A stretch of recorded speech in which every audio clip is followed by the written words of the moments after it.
and good morning from Miami Beach. It's Dr. John Bennett for Neurosurgical TV. We have the pleasure of hosting a neurosurgical webcast hosted by Kate Drummond. We'll let her run the show. Okay, Kate. Hi.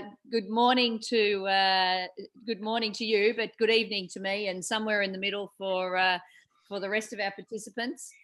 Welcome to Neurosurgical Boot Camp, coming from the residents of the National Neuroscience Institute in Singapore. I'm Kate Drummond. I'm a neurosurgeon in Melbourne. We're going to have three wonderful presentations tonight. There'll be a short presentation basically on topics of interest to junior residents and anyone interested in joining neurosurgery training. Each of the Singaporean residents who are presenting also have a mentor to help out if they get any tricky questions. Now, John, are we putting the questions in the Q&A or in the chat? Where are the questions going? I think the chat would probably be the best spot. Okay, great. So if you do have any questions, then put them in the chat. But otherwise, I will introduce our first speaker, who's Felicia Chua. And Felicia is speaking about principles of neurosurgical positioning. Hi, everyone. Okay, let me just... can you all hear me? Yes.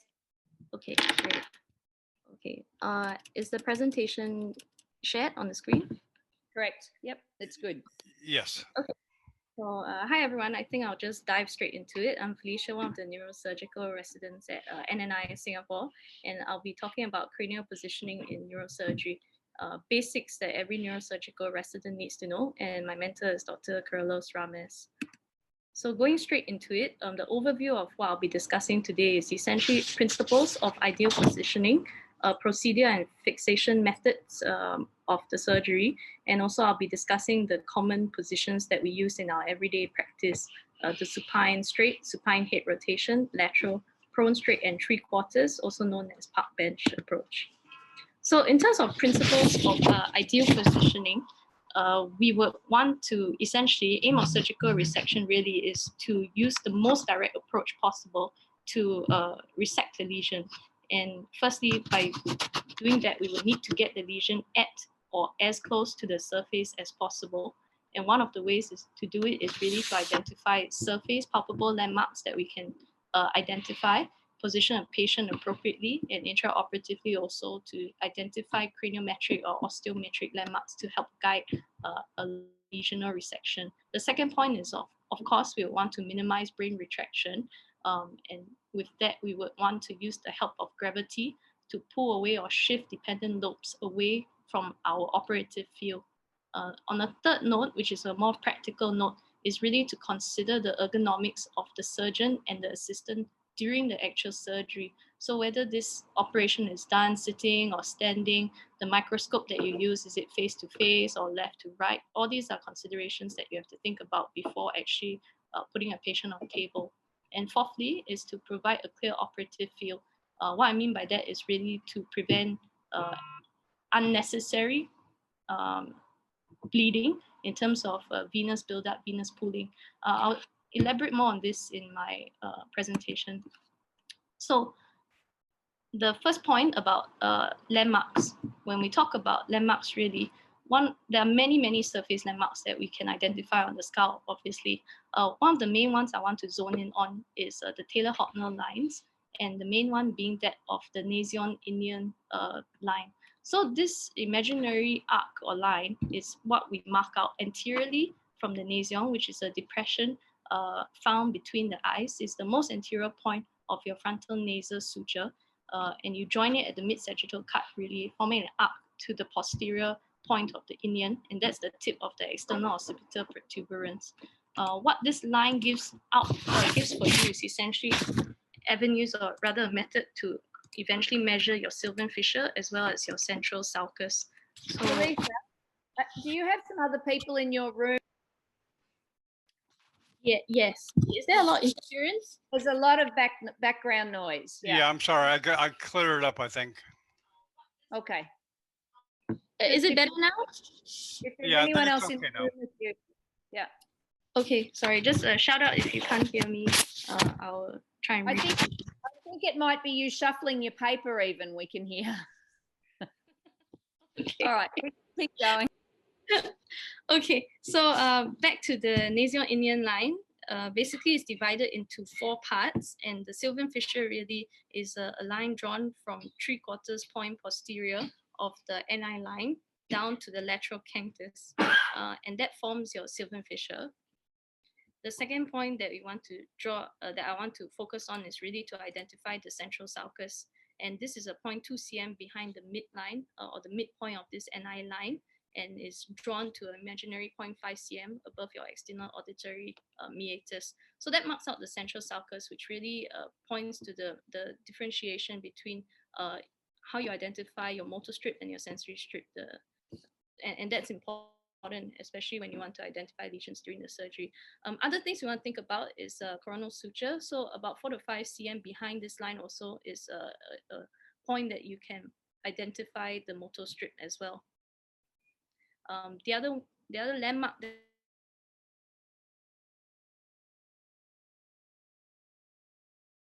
found inferior to the lambdoid, and this really demarcates where your occipital pole is.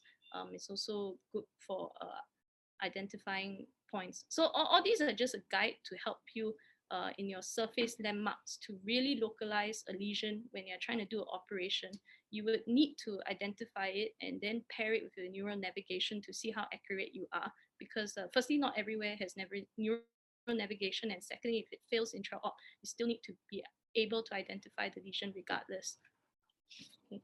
Other landmarks that are also important, this is just really purely for general when you're feeling the patient on table, is to find out if you have a lesion centered at the anterior fossa, such as a cribriform base meningioma, where you want to find the floor or the skull base of the anterior fossa. That would be at the roof of the orbits.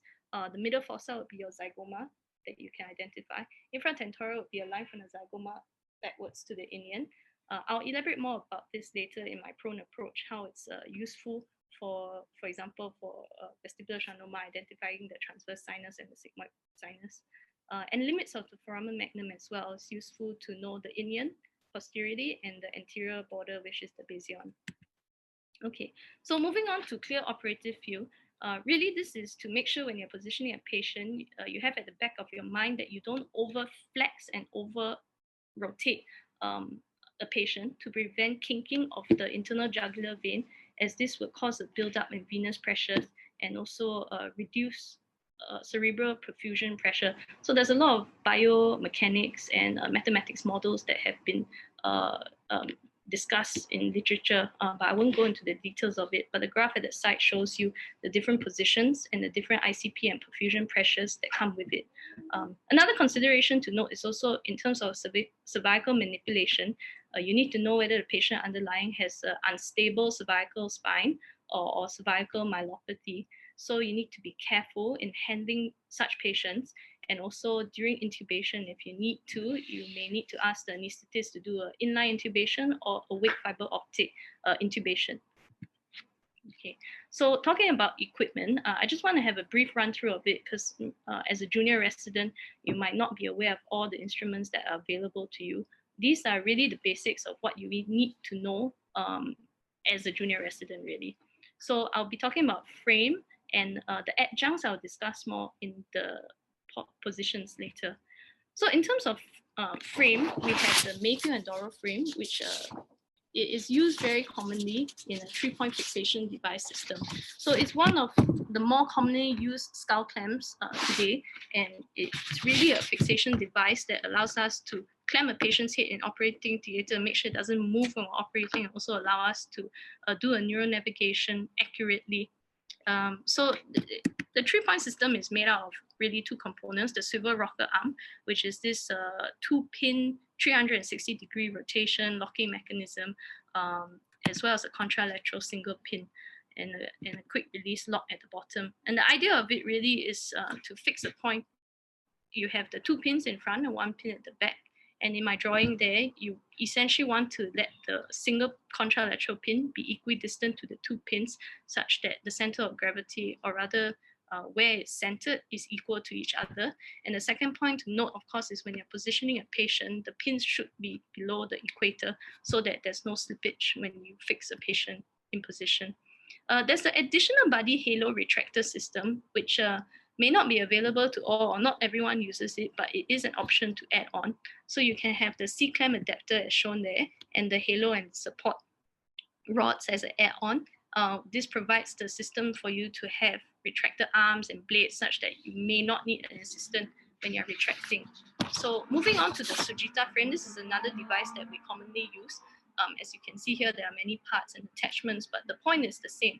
The difference between this and the 3-pin skull clamp is that this one actually has more options. In a sense, there are actually 6 pin sites that you can use, and you would use 4 out of the 6 at any one point of time, and you would position them, rather you would pin 2 pins at a time, opposite and equidistant to each other. And again, the aim is really to center the lesion in the middle. You also have the attached construct together with it, the basal frame and the retractor system that we use. Okay. In terms of pitfalls of pinning, I think this is important to note. There are areas of vulnerable bone when you are pinning, and it's important to take note of the frontal sinus specifically, as well as the squamous temporal bone, which is especially thin. So if you fracture through it, you really need to or rather you really need to take note of the landmarks before you actually start pinning a patient. And all craniotomy sites, definitely, you need to, based on your CT that you have done before and based on palpation, really avoid the lines where it has had B1 go through it before, because you can plunge straight into the brain. Of course, you have to make sure there are no additional devices such as shunt tubings or even the valve pump itself. And really, for safe fixation, you need at least 1 pin below the equator of the head. Okay, horseshoe frame is something you can also use. It's slightly easier to maneuver. It has a vertical and lateral adjustment, and really it's quite easy to use, but definitely not as fixed as a skull clamp or a Sugita frame. Okay, so now moving on to positions itself, like I mentioned before, I'll be talking about supine straight, supine head rotated, lateral, prone straight, and the 3/4 or park bench approach.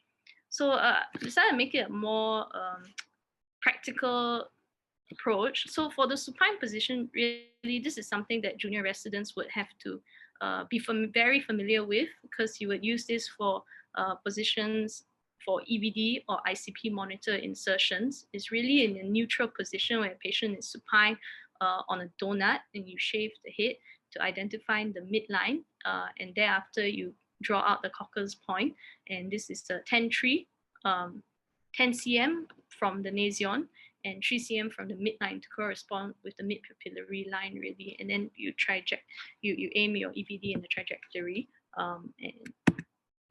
Yes. Another example of supine neutral or supine straight that we can do is really for bicoronal craniotomies, and this can be done electively. So, for example, if you have a cribriform meningioma, you would want a bifrontal approach, or even for bifrontal craniotomy, as in the CT below. The main point to note, I think, for this elective clamping procedure is usually the pins come very near to the incision site. So you really do need to mark out your hairline, your incision site, the coronal suture, and make sure when you pin, you avoid the incision line and give enough space for your draping to come on after. Okay. The supine head rotated position, this is another common one for junior residents, essentially for chronic subdurals, where you just need a bit of head tilt, really, to make the parietal eminence or irion more prominent. From there, you can do your 2 burr holes, the frontal and the parietal burr hole, as in the photo here, or if you need to do a small mini craniotomy, that's possible as well. The supine head rotated, which requires a lot more head rotation, would be, for example, for a decompressive craniectomy. It may not be as commonly done, but it is something that you would need to take note of note of. So for these positions, because there's so much head tilt involved, you would need a much larger shoulder roll, such that when you are rotating the head, you don't over kink the neck and kink the IJ vessels and cause worsening of venous congestion and bleeding. But really, the head tilt is required so that you can make a large reverse question mark incision and have adequate exposure of your parietal eminence, but also able to see your midline, really. Okay, so one of the most common procedures that we use in the workhorse in neurosurgery is the Therional Approach. This is something that we use for we use for our aneurysm cases as well as a lot of our tumors. Essentially, this can go anywhere from a 30-degree, 45-degree to a 60-degree head tilt, and all this depends on what kind of excision you're hoping to achieve. So for the important thing to note for this, I guess, is you want to avoid over-rotation of the head, as this causes the temporal lobe to lie over the sylvian fissure. So if you are trying to dissect through, identify a sylvian fissure and dissect through, you would not want too much of a head rotation as you would for another procedure that you are trying to access more temporal lobe for example. And also need to take note that overextension of the head may also result in obstruction of view by the orbital rim. So these are just some considerations to take note of. Okay, a lateral approach. So this is where the head is mostly in a neutral position, may be selected for more of middle cranial fossa skull-based approaches. And the use of a lateral approach really just lessens the blood pooling in the surgical field, because you have a relief of pressure from the abdomen, and this decreases the compression of the vena cava, reduces the intra-abdominal pressure, and also by gravity really just allows better drainage. Prone position, this is something that we commonly use for unilateral or bilateral suboccipital craniotomies, as well as for cerebellar, fourth ventricular pathologies of the pars fossa. Some examples, I put up the scan there of a bleed and a tumor. But essentially for this, the positioning would be a military tuck position where you extend the neck and flex it, and you would need to do it adequately to expose the C1 up. If not, if your patient is not flexed enough, you will not be able to visualize it when you're doing the surgery. But to take note of that, you also cannot do it too excessively in case you kink the ETT tube or kink the IJ. So usually we would say 2 fingers breadth between the chin and the sternum. Okay, so the park bench approach, this one would be the 3/4 prone approach. You can use this really for exposure of posterior parietal, occipital, lateral suboccipital, cranial cervical junction at some points. And really this approach is quite widely used for vestibular schwannoma, MVD, for example. So one of the important landmarks that I just wanted to highlight when we're doing this procedure is really to be able to identify the transverse sinus and the transverse sinus sigmoid junction. The way we draw out the transverse sinus really is from the zygomatic root to the ilion, and for the sigmoid sinus is a digastric point. So this is the superior aspect of the mastoid notch, and in the bony landmark wise, the asterion marks out the transverse sigmoid junction. So usually you use that as one of the burr holes when you're approaching this. Okay, I guess the pitfalls for this position, again, number one is the head flexion, the kinking of the IJ, ETT. But on top of that, because for these kind of surgeries, usually they're slightly longer. And as you can tell, the position is not in a neutral position. There's a lot of issues with pressure sores, a lot of padding, chest padding, shoulder padding, even pillows under the feet, under the legs and between the legs have to be provided. So there are a lot of pressure points and pressure sores that we would need to avoid. The second thing is really for nerve palsies as well, the axilla, radial ulna, brachial plexus also. So all these need to be padded with foam, or you will need to put gel paddings on to avoid these as well. Okay. So I think I've come to my conclusion of what a summary of positioning that a junior resident would really need to know for their neurosurgical training. So just a recap, you need to think about principles of ideal positioning, the procedure and fixation methods, and for that you need to be familiar with the equipment you have. The various positions, the ones that I've gone through really are the standard positions that we use in everyday practice, and something that you would really need to be very familiar with. And with that, I come to the end. Thank you, Felicia. That was fantastic. So if anyone's got any questions, please put them in the chat. I've got one question from Dr. Deepak Jha, who, sorry, you might see my dog in the background here. She's deciding to have a chat with me. Dr. Deepak Jha, who's asking why only use 3 pins in the Sugita frame instead of 4? 3 pins don't give sufficient stability. Although I must admit, I always use 3 pins. I haven't had any problems yet, but have you had any experience with 4 pins? And maybe your mentor, Dr. Kyrilos, might also want to help answer there. Okay, for the Sugita frame, actually, we usually have the practice of using 4. I think the 3 pins, I did mention it was more for the skull clamp, but maybe Mr. Ramesh can comment about the 3 pins if he's... Yeah, the Sugita has 6 slots, which we use 4 at a time, 2 opposite each other diagonally, which you tighten diagonally at the same time. So you can always, 4 will make it stable. You can use 3. And the beauty of eliminating 1, because you have some patients who have multiple craniotomies and there is a bone gaps. And sometimes it is not correct you want to really to avoid, and even with your 6 choices, you cannot avoid certain gap in your previous craniotomy holes in cases of revisions. So you have the option, but usually we use the 4 and the Sugita rather than the 3. But for the Mayfield and the Doro, 3 will be enough, provided, as Felicia said, that you don't put the whole pins superior to the equator, otherwise the head will slip down. I've got 2 very relevant questions here for the junior residents. Felicia, the youngest age limit for a patient to be pinned?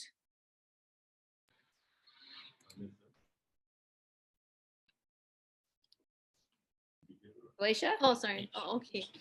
The youngest age limit really, we cannot pin less than 3. That's my understanding.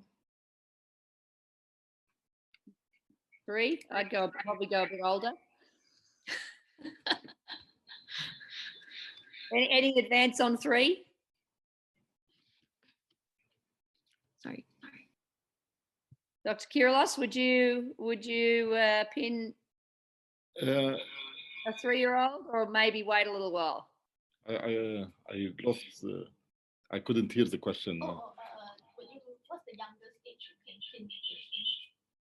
Right. Okay. So below 5, you have to be careful, and of course, neonates you will not do it. But below 5, you have to be careful. But some positions, if you are doing a vascular procedure that you need really fixed procedures, there is then you use the special pediatric pins, but these are not designed even for neonates or young people. So the pediatric pins have a shoulder on it. Rather than it's completely like a conical in shape, so that they do not penetrate the inner table. They have like a safety stop on it. Okay, so we've got somewhere between 3 and 5, but with great care below 5. And Felicia, one more question here. I'm gonna stop it at this one after this one and move on to the next. What position would you use if the patient had bilateral subdural hematomas? We would standardly use a neutral supine. Yeah. And that's what we'd use as well, neutral supine. Okay, Felicia, thank you very much for your presentation. That was fantastic. You guys, you've got great residents there in Singapore. All of the presentations I've seen so far have been excellent.